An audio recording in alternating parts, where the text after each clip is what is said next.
आपकी कुतबियत का ऐलान हजरत शाह बदियुद्दीन मदार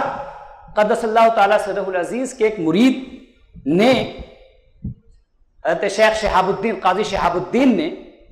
आपकी कुतबियत का ऐलान हजरत शाह मदार के हुक्म से फरमाया।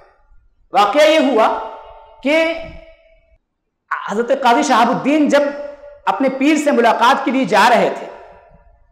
तो लोग बहुत सारी अर्जियां लेकर के आपके पास पहुंचे कि हजरत आप जा रहे हैं हजरत बदियुद्दीन शाह मदार के यहाँ, तो मेरी ये ज़रूरत है, मेरी ये परेशानी है, मेरी ये हाजत है, इन हाजतों को आप ले जा करके हजरत की बारगाह में पेश कीजिएगा, उनसे कहिएगा कि अल्लाह की बारगाह में दुआ फरमाए मेरे हक में।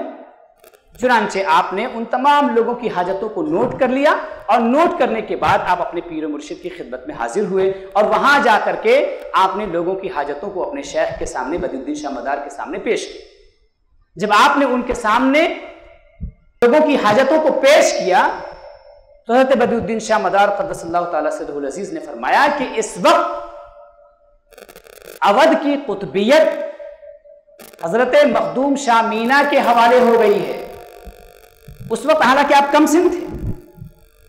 उस वक्त आप कम सिन थे और आपने फरमाया कि वो कुतबे वक्त हैं, वो इस बात को जानते हैं, इस बात से वाकिफ हैं, लेकिन वहां के लोग उनकी कुतबियत से वाकिफ नहीं है, लिहाजा तुम जा करके उनकी कुतबियत का ऐलान करो।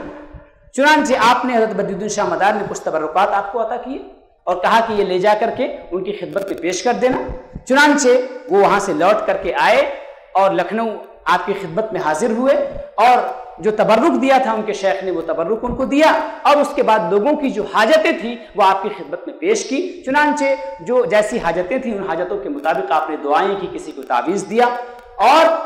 लोगों की ज़रूरतों के लिए अल्लाह तबारक व तआला की बारगाह में दुआ फरमाई।